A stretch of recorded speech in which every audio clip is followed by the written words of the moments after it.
êtes sur Mystic Moon, l'ésotérisme pour tous. Bonjour à toutes et à tous et bienvenue sur Mystic Moon, l'ésotérisme pour tous. Aujourd'hui, on se retrouve pour que je vous partage des éléments autour du sujet de la guérison, et ceci à travers ma lecture de ce livre qui est Le Cercle des Guérisseuses de Jean-Philippe de Tonac. Donc en fait, pour moi, c'est pas juste de vous parler de la lecture, mais plus de ce que j'en ai retenu par rapport à ce sujet de la guérison, qui est un sujet qui me tient particulièrement à cœur. Et j'avais envie de faire cette vidéo en mode plus tranquille, dans mon canapé, à côté de la bibliothèque, pour qu'on partage un moment un peu comme un coin lecture, un moment pour prendre ce temps de juste échanger et de partager autour de ce sujet. Donc n'hésitez pas à partager aussi vous, vos ressentis et ce que vous pensez de ce que je vais vous partager au sujet de la guérison. Pour ceux et celles qui ne savent pas, j'ai été formée à la guérison, à une méthode en particulier à la base qui s'appelle Jinshin Jitsu. J'ai fait aussi du magnétisme. Donc Jinshin Jitsu, c'est une forme de magnétisme mais qui travaille beaucoup plus avec l'anatomie du corps. C'est une méthode japonaise. Ensuite, j'ai fait une formation en magnétisme. Et puis, depuis peu aussi, je me fais initier au chamanisme et en particulier sur la guérison, donc les soins chamaniques. Et tout ça fait que c'est très très présent dans ma pratique. Et finalement, c'est peut-être l'élément le plus central, le plus important, le plus essentiel de ma pratique est lié à la guérison. Et quand je dis la guérison, c'est de manière très large en fait, hein. C'est pas que la guérison du corps pour une problématique physique, ça peut être la guérison liée aux émotions, ça peut être la guérison liée à l'âme, liée aux lignées ancestrales, ça peut être la guérison de l'environnement, la guérison de la nature, de la terre, voilà, la guérison des relations, ça peut être sur énormément de sujets. Et c'est pour ça que j'étais très intriguée par ce livre qui est Le Cercle des Guérisseuses et qui m'a été envoyé par les éditions Guy Trédaniel et qui a été écrit par Jean-Philippe de Tonac. Je vous le conseille si vous avez envie d'avoir un aperçu de plein de formes de guérison différentes, puisque l'auteur en fait part en quête de sa guérison et en profite pour rencontrer un certain nombre de guérisseuses. Donc lui, il a fait le choix, le parti pris de rencontrer que des femmes. Il l'explique dans son livre, je reviendrai pas là-dessus parce que pour moi c'est pas le sujet principal de ce que j'ai envie d'aborder avec vous aujourd'hui. Et du coup ça permet à travers son chemin vers la guérison de découvrir des guérisseuses et du coup des formes de guérison très différentes et des approches très différentes. Et à chaque fois, moi, j'en ai retenu en fait une leçon par rapport à comment ces femmes voyaient la guérison et comment elles le pratiquaient. Et à chaque fois, j'en ai retenu un enseignement plus ou moins fort suivant les personnes. Et j'ai trouvé ça vraiment hyper intéressant. Donc si vous avez déjà vu des articles, des vidéos sur mes lectures, j'ai un cahier, en fait un carnet, où je fais des prises de notes. Et donc j'ai pris pas mal de notes concernant ce livre et là mon objectif c'est de vous les partager, donc vous partager ce que j'ai vraiment retenu et ce qui me paraissait essentiel en fait. Déjà j'aime beaucoup le fait que l'auteur parle des guérisseuses, guérisseurs, là pour le coup peu importe le genre, hein, c'est pas propre au genre féminin, et à l'articulation des mondes visibles et invisibles, et à l'articulation des corps physiques et énergétiques. C'est exactement ce que je ressens par rapport au travail que je fais en guérison. C'est autant dans le visible que l'invisible, autant sur le corps physique que sur les parties, que sur les aspects énergétiques. Que c'est des méthodes qui sont holistiques, donc qui va prendre une situation dans sa globalité, que ce soit au niveau physique, émotionnel, de l'âme, de l'environnement, etc. Il donne un exemple en fait de cause de maladie ou de mal-être, qui est le fait de ne pas pardonner à soi-même ou de ne pas pardonner à quelqu'un d'autre. Je trouve que c'est hyper intéressant. Alors bien sûr que ça ne concerne pas toutes les personnes et toutes les conditions, mais je trouve qu'en effet c'est souvent quelque chose qu'on retrouve quand on fait un travail de guérison. L'idée aussi que dans le travail de guérison, le singulier, donc l'individu et le tout sont liés. Il y a quelque chose en fait qu'on travaille autant sur la personne que l'on va soigner, guérir, que l'on va accompagner dans la guérison, que sur son lien avec le tout. Et c'est cette forme d'unité en fait qui va permettre le travail de guérison. Et ça aussi c'est quelque chose qui est très très présent dans comment je vois les choses. Et c'est ça qui m'a vraiment plu dans ce livre pour ma part, parce que je pratique la guérison. C'est parce que j'ai pu mettre des mots sur des choses que je faisais en fait. J'ai pu identifier des éléments que je pensais, que je ressentais. Le fait aussi que le soin se fait autant ici, dans notre monde physique et matériel, que dans l'autre monde. C'est cette idée de visible et d'invisible. Mais c'est aussi cette idée qu'il y a des choses parfois à guérir qui ne se passent pas ici, qui se passent peut-être parfois du côté des défunts ou de nos ancêtres. Et c'est en ça que c'est, pour moi, la guérison est quelque chose de très très large, comme je vous disais en introduction, et que parfois c'est pas directement lié à la personne. Et c'est en ça que des fois c'est un parcours qui peut être assez long, la guérison. Il a noté quelque chose que je trouvais très très intéressant, et là pour le coup que j'avais pas pris conscience, et j'ai trouvé ça vraiment pertinent. C'est le fait que dans notre société moderne, on ne fait pas attention à la mort et aux morts. De manière générale, notre rapport à la mort et aux morts est compliqué et difficile. Et du coup, on s'en débarrasse. Et c'est souvent quelque chose qui est bâclé. Le fait qu'on n'accompagne pas assez les morts, finalement. Et par exemple, le fait de faire des funérailles de manière très rapide, le fait de se contenir, de ne pas pleurer, d'avoir des périodes de deuil les plus courtes possibles. Il y a vraiment cet aspect-là de mettre de côté. C'est pas le cas de tout le monde et c'est pas le cas de toutes les cultures, mais c'est vrai que de plus en plus, c'est ce qu'on retrouve. Il y a cette idée aussi de cheminement dans la guérison que je trouve hyper intéressante. Et le fait qu'il y a besoin, à un moment donné, d'aller quelque part que l'on ne connaît pas. D'aller dans un endroit où on ne sait pas ce que c'est. D'aller vers l'inconnu, en fait. Souvent, il y a ce passage-là, en fait, dans la guérison. Et du coup, il faut accepter cet inconnu. Accepter que pour aller vers cet inconnu, on va passer aussi par des cheminements et des étapes qui nous sont inconnues. Et c'est vrai que c'est pas forcément facile du coup, et pourtant ça fait très souvent partie, je pense en effet, du chemin de la guérison. Donc ça c'était un peu toute l'introduction de l'auteur, et ensuite il part à la rencontre du coup des différentes guérisseuses. Et là il parle de Joëlle Duchemin qui travaille beaucoup sur les lignées ancestrales en fait. Et là, je vais plutôt parler de son parcours à elle en tant que guérisseuse, parce qu'il y a quelque chose qui revient très souvent, c'est le fait d'avoir vu la mort de près, et que ça a amené une renaissance, et que c'est ça qui l'a amenée à être guérisseuse. Et il est vrai que quand j'ai fait ce parcours où j'ai rencontré différentes personnes, médiums, différents types de guérisseurs, chamans, etc., à chaque fois, il est revenu mes différentes expériences avec la mort. Que ce soit du fait que j'ai vécu une mort imminente suite à un accident de voiture, ou le fait que j'ai eu très jeune en fait la perte d'être cher et proche, et des morts violentes. Tout ça en fait mis bout à bout, ce rapport à la mort a fait que j'ai traversé en fait des étapes qui me permettent aujourd'hui d'être guérisseuse. Je dis pas qu'il faut passer par là pour être guérisseur, mais il est vrai que souvent, du fait de l'avoir vécu soi-même, ça ouvre certaines portes de compréhension et ça ouvre des accès en fait pour accompagner dans la guérison. Elle parle par rapport aux soins qu'elle donne, le fait de réharmoniser en fait et de redonner de la fluidité.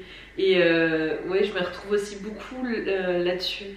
Le fait que moi, ce que j'ai appris en fait, ce qu'on m'a appris surtout dans l'initiation au chamanisme, c'est le fait de rendre la personne la plus complète possible, de lui enlever ce qu'elle a en trop et de lui ramener ce qui lui manque.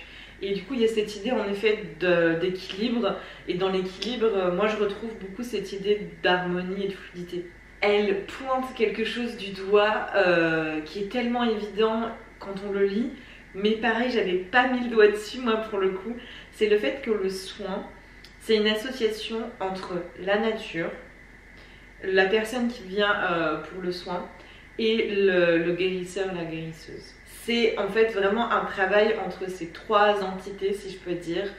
Et sans ça, s'il en manque un, c'est compliqué. Et c'est vrai que, par exemple, c'est assez marrant, moi souvent rien qu'à la prise de rendez-vous, quand on prend le rendez-vous, on se rend compte par la suite que finalement c'était vraiment le bon moment. Parfois je sais que il y a un petit peu d'attente pour les soins, parce que j'en fais pas tous les jours déjà, enfin bon, bref. Il y a toujours un peu d'attente quand on prend un soin chez moi. C'est pas 3 semaines, un mois, mais des fois ça peut être facilement une semaine ou deux. Et c'est vrai que des personnes parfois auraient voulu que ça arrive plus tôt. Et finalement, quand on fait le soin le jour même, elles se disent en fait c'était parfait parce qu'il s'est passé ça, et du coup je me sens encore plus prête pour faire le soin. Et pour moi, je vois un peu comme c'est l'univers, c'est la nature qui a préparé le terrain en fait, et que c'était cette date-là, c'était comme ça. Et puis au moment du soin aussi, que le fait que les éléments, que l'environnement soit avec nous, quoi. Ça, c'est clair que c'est important. Et puis après, l'investissement de la personne, ça j'en parle aussi quand je fais les soins. Pour moi, c'est indispensable. C'est que moi, je me vois vraiment comme un guide, un accompagnateur dans la guérison, mais la guérison, elle se fera chez la personne, dans la personne, et c'est vraiment aussi une action de sa part. Et du coup, il y a un investissement en fait. Et moi, ce que je dis, et qui est hyper important pour moi, c'est le fait que je redonne le pouvoir de guérison à la personne. Pour prendre conscience que la guérison, elle se fera avant tout par la personne, et que moi, finalement, j'enclenche des choses, j'enlève des choses, je ramène des choses. Mais après, c'est à la personne de prendre soin de tout ça, quoi. Là, il parle de Nanook, qui est une chamane.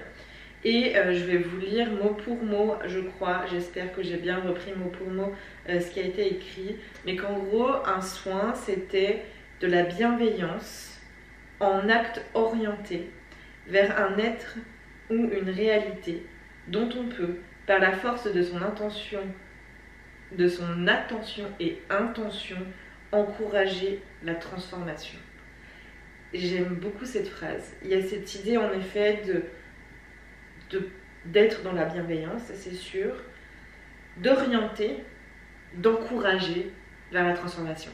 Et c'est exactement ce que je disais par rapport au fait de rendre le pouvoir de guérison, c'est que il y a une direction qu'on donne, il y a quelque chose qu'on amène vers la transformation par l'intention, par l'attention, mais que ça va se faire aussi du côté de la personne. Ensuite, il va y avoir une personne qui s'appelle Nathalie Abdelaziz, et ce que j'ai retenu par rapport à cette rencontre, c'est le fait qu'on était tous interconnectés, et qu'en se transformant soi, on transforme aussi les autres. Que la transformation individuelle permet aussi de transformer le monde. J'aime bien cet aspect de responsabilité personnelle en fait, que l'on a par rapport à nous-mêmes, mais aussi aux autres et à notre environnement. Et pour moi, le chemin de la guérison, c'est ça aussi, c'est prendre cette responsabilité. Alors là, c'est une personne qui s'appelle Véronique Bez, et ce que je trouvais super intéressant, c'est quand elle évoque que souvent la cause pour laquelle le patient appelle, c'est secondaire. Finalement, c'est un prétexte et que c'est souvent autre chose. Mais que je me rappelle plus comment elle le présente, comment c'est présenté dans le livre, mais moi je sais que c'est inconscient en fait. C'est pas un prétexte conscient, c'est inconscient. Mais très franchement, sans vous mentir, les 3/4 du temps, les personnes viennent à moi pour une raison.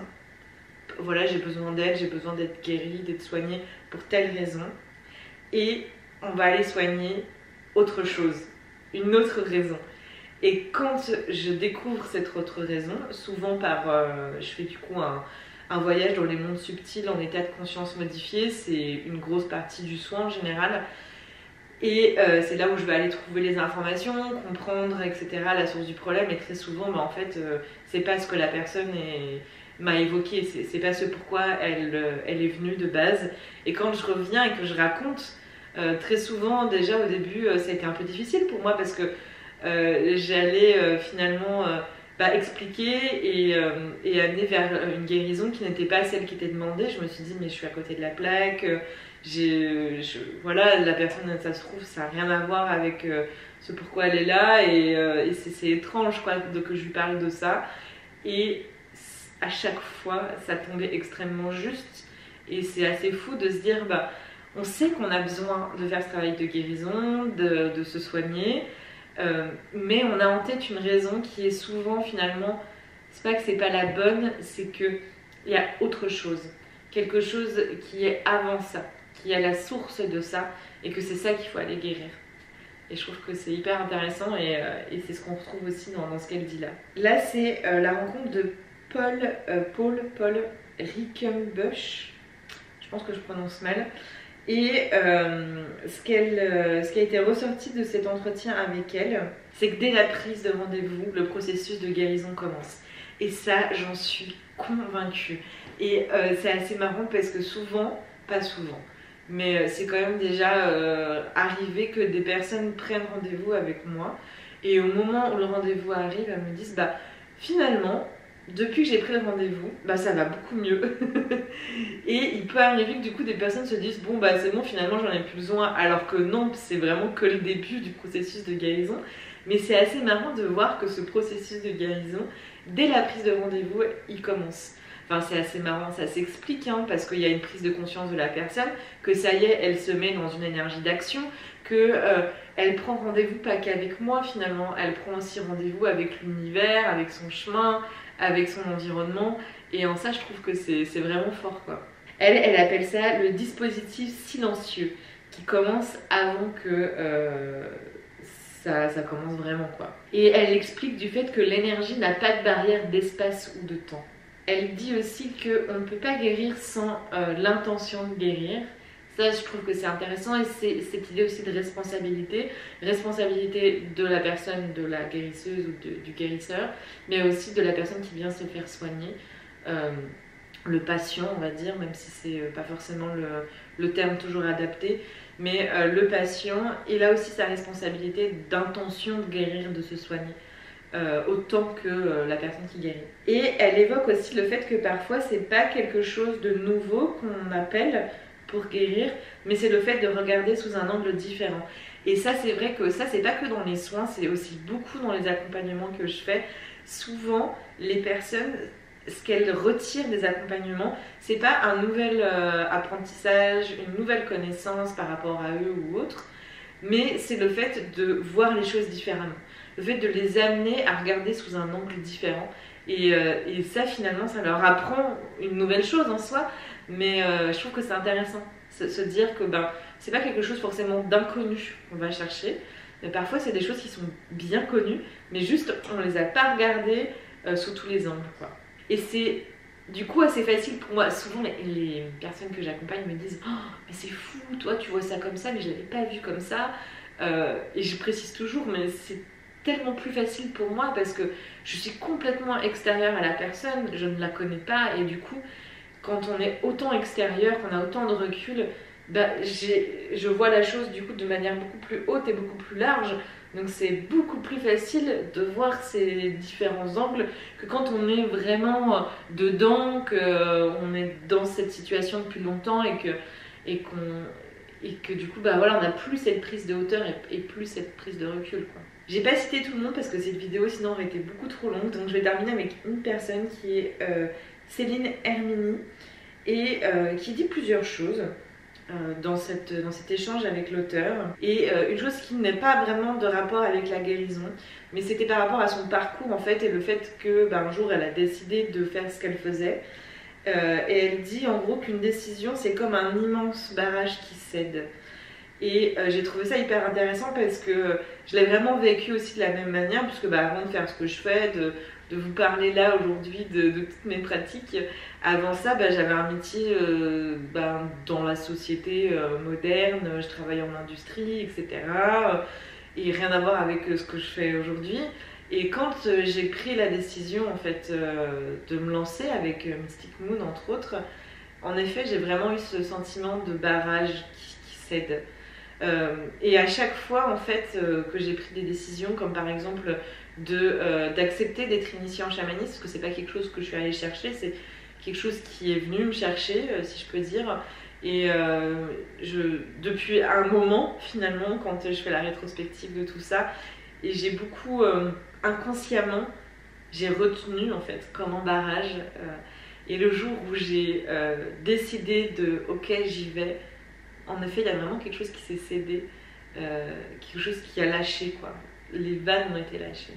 Elle dit quelque chose, alors je sais pas si, en tout cas je l'ai pas constaté pour toutes les guérisons, mais en tout cas pour certaines guérisons oui. Le fait que guérir, ce n'est pas un savoir, mais un abandon. En effet, cette idée d'abandon, je l'ai retrouvée à plusieurs reprises dans les soins. Le fait de laisser, d'abandonner quelque chose qui nous empêche, est un obstacle à notre guérison. Et je vais finir avec quelque chose qui est très général, qui n'est pas lié qu'à la guérison, mais le fait qu'elle disait qu'on était beaucoup dans une quête de sens aujourd'hui, et c'est vrai, j'en ai parlé dans un des cours PDF de la boxe, de cette idée, vous savez, de mission de vie, et que souvent, je trouve que ça fait plus de mal que de bien, cette idée de rechercher ce sens à notre vie. Et elle dit que la vie, finalement, elle n'a aucun sens, parce qu'elle part dans tous les sens. Et j'aimais bien cette idée de se dire, est-ce que vraiment le fait de chercher le sens, c'est le plus important? Est-ce que finalement il n'y a pas plutôt cette recherche d'harmonie, de fluidité, d'équilibre? C'est peut-être ça finalement qui va donner du sens, mais que la quête de sens en elle-même peut vraiment être un blocage, je pense. Parce qu'en effet, ça part dans tous les sens. Et maintenant, j'ai appris, moi, beaucoup à lâcher entre ce que je commence à faire sur mon chemin et le résultat. Typiquement, Mystic Moon, c'était juste un webzine pour partager. Et finalement, ça devient une activité à plein temps. Je suis allée me former, j'ai fait 100 heures de formation en Jinshin Jitsu pour finalement un jour être appelée à faire du chamanisme et à faire essentiellement des soins en soins chamaniques. Et donc j'utilise toujours un peu la méthode Jinshin Jitsu, mais finalement très peu, et le magnétisme aussi, je continue de l'utiliser, mais c'est pas le cœur de mon travail de guérison.